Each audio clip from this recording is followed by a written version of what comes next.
Hey y'all, it's easy to get frustrated looking for new ideas when you're gluten-free. There's so much that you can't have that sometimes it's hard to see what you can have. Well, I've got a new recipe for you today. How many of you guys have these in the pantry? Maybe you don't have a packet, but maybe you have a box of them. Instant mashed potato flakes.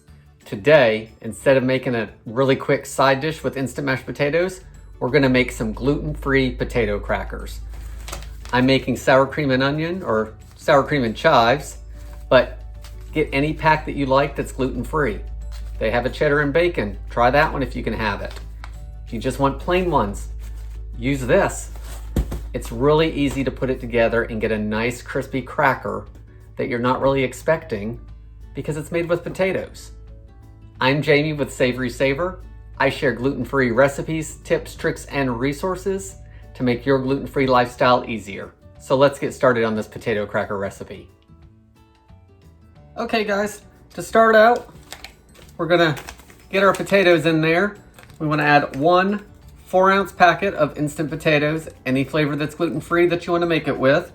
If you get it in the box, each ounce of potatoes is about 1/4 of a cup. So you wanna use a cup of potato flakes if you have them in the box. Again, I'm making sour cream and chive today.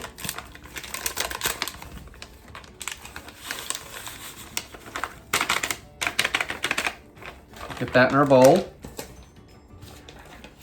The next thing we want to add is 1 cup of 1-to-1 gluten-free flour.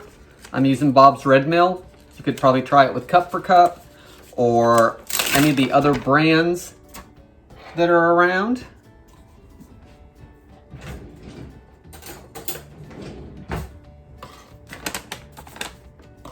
So let's get that in there. And guys, we're baking, but we're not baking like we're making cookies or a cake or something gluten-free that has to be exact. So I'm probably not gonna level this off like I would if I were making something a little more detailed as far as baking. Just make sure that you mix that flour up a little bit so all the ingredients of the gluten-free flour get mixed back together.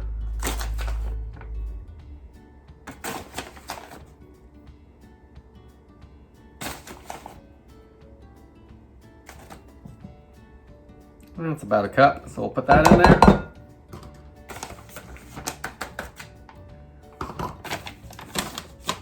We're also going to add a 1/2 teaspoon of baking powder, That'll give it a little bit of rise. We also need to add 6 tablespoons of, I'm using unsalted butter. If you use salted butter, that's probably okay. Just watch your salt if you decide to add any salt to the mix. I'm not gonna add any because the potatoes actually have quite a bit of sodium in them. So we wanna grate it into the bowl or cut it into tiny pieces and put it in the bowl before we mix it. So, do you guys remember what this is? The salad shooter, it's from like 1990 or something. I think this is from a yard sale that my mom got, but I love it for grating butter and grating cheese. It works really well. So we're gonna grate that into it.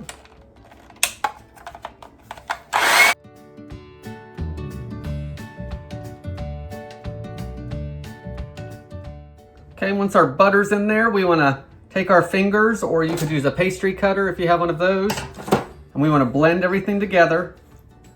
And you wanna mash that butter into that flour and the potatoes. And we wanna mix everything until it comes together, pretty much like you were making biscuits and you want pea-sized pieces of butter. You wanna do the same thing with this. So mix it really well for probably 2 or 3 minutes at least.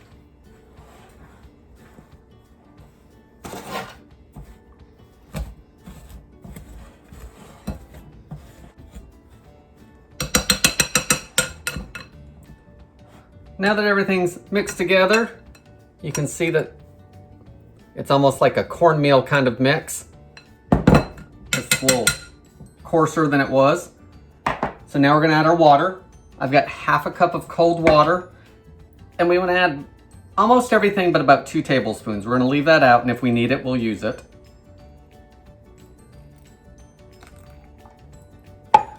So you want to mix it until a dough comes together, and you want to be able to, that dough to be pliable, so that's why we're going to hold back on the water.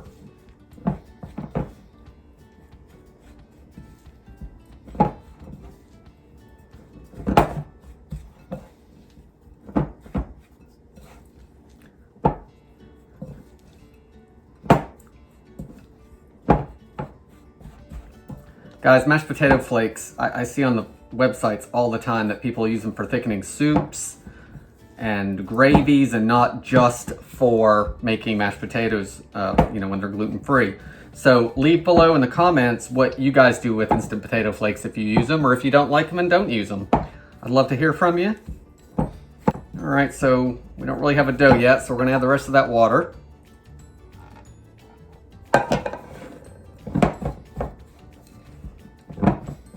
And then if you find the spoon isn't working for you, then get in there with your hands. And as you can see, it's going to come together much quicker for us with the hands. Plus you can feel it to see if it needs those extra 2 tablespoons if you start off with your hands.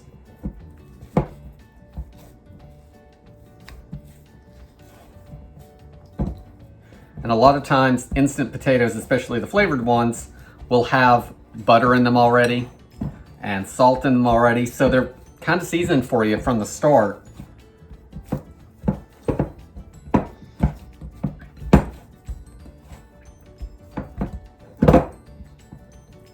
Okay. We've got our doughs all come together.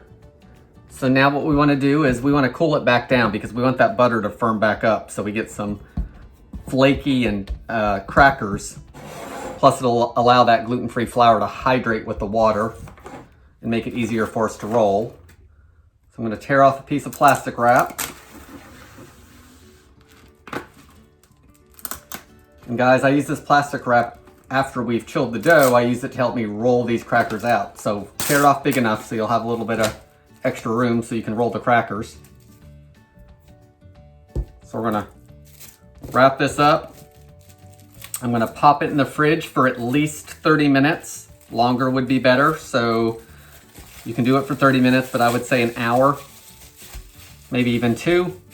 So we're going to pop that in the fridge, and we'll come back, roll these out, and get them baked off. So our dough has chilled for about 45 minutes, and now we need to roll it out and cut them out into crackers. So to start off, I've preheated the oven to 375 degrees Fahrenheit, and now we need to roll them out. So to start, I'm going to work with half the dough at a time. I just find that it's easier for me.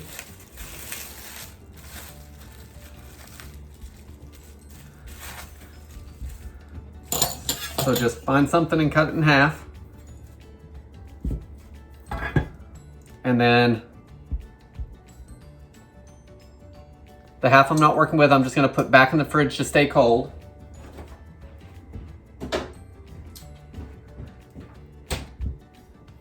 And the other half, I'm going to cover up with my plastic wrap, flatten it out some.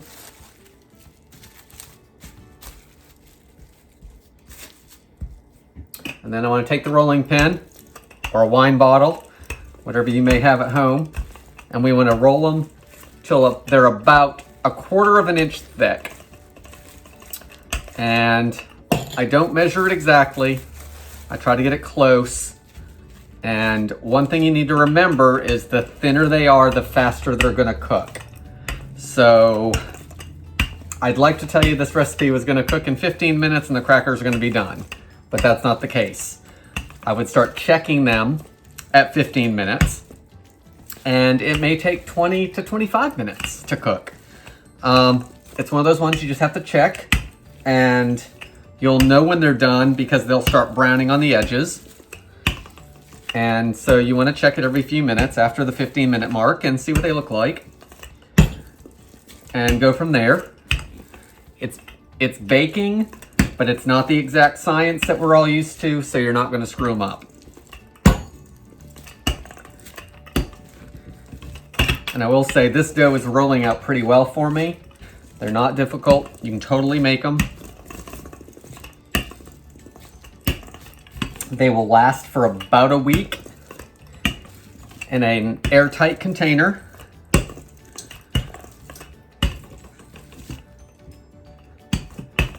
All right, I think that looks good.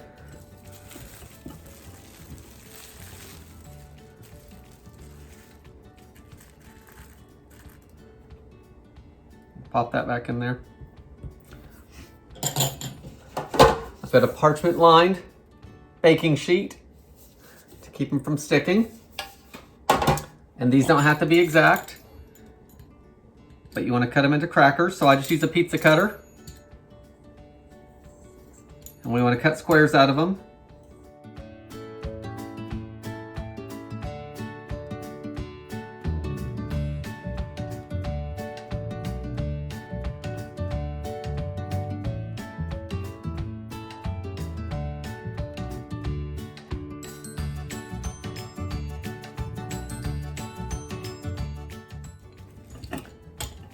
And then we want to put them on our baking sheet.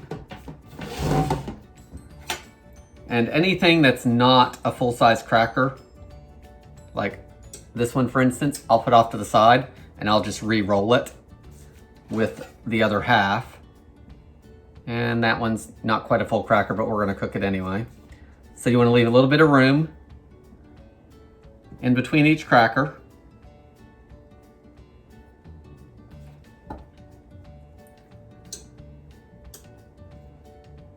And I'm rolling them on a silicone mat.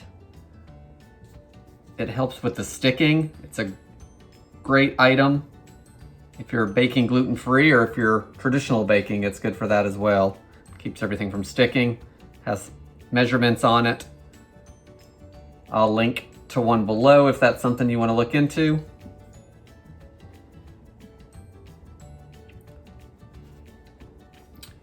And you could do a couple sheets of these if you want. If you don't have enough room on one cookie sheet, I would just leave your dough in the fridge until you're ready to roll the next batch out, because you can use parchment paper a few times.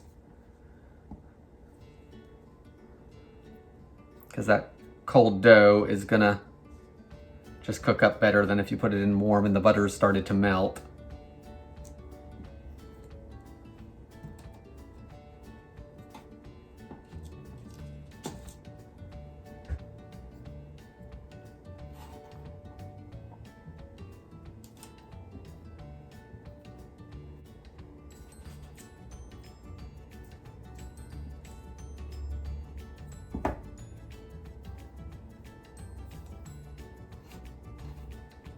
Okay guys, got a little bit of scrap there, so we're just gonna put that back together as a dough. I'm gonna grab my other half and do the same thing. I'll roll it out, cut it out, put it on my cookie sheet.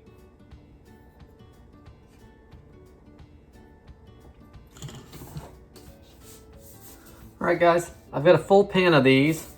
These I'll just leave as is. I'll probably wrap them in a little bit of the plastic wrap and pop them in the fridge to stay cold while the other batch cooks.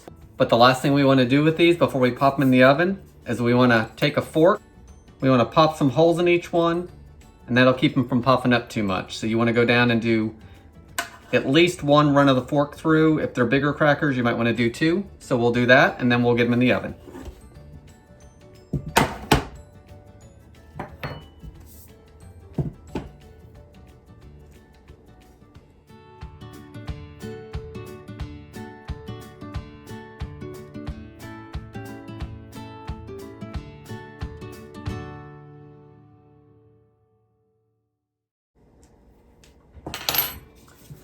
Okay guys, we've taken a fork and popped a few holes in each one, and now we want to bake them for 15 to 20 minutes, maybe a little longer, until they're lightly golden around the edges and crisp.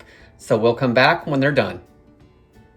So our crackers have been in the oven, the first batch anyway, and I had them in there for 15 minutes or so, and then I put them in for another 5. And you know, I'm gonna taste them, and I could make them, put them in a bowl for you, but we're not gonna do that, because let's see what happens when we bake them like this. So the thicker ones, as you can see, They've got some golden on them. They've puffed up a little bit. They're cooked through. And they're not overcooked. The thinner ones are a little overcooked, but they do have a nice snap to them. So they're crispy. So it all depends on how thick you roll them out. The thinner you roll them out, the faster they're gonna cook, the darker they're gonna get. So this is a recipe that you have to keep half an eye on and watch a little bit, but they've all cooked up really good. They will crisp up a little bit more as they sit and cool. So once they come out of the oven, you wanna move them to a cookie sheet, or you wanna move them over to a cooling rack and let them cool completely before storing them in an airtight container or a Ziploc bag. You want something to keep the air out. They're gonna last for about a week if they're that, if you have them that long.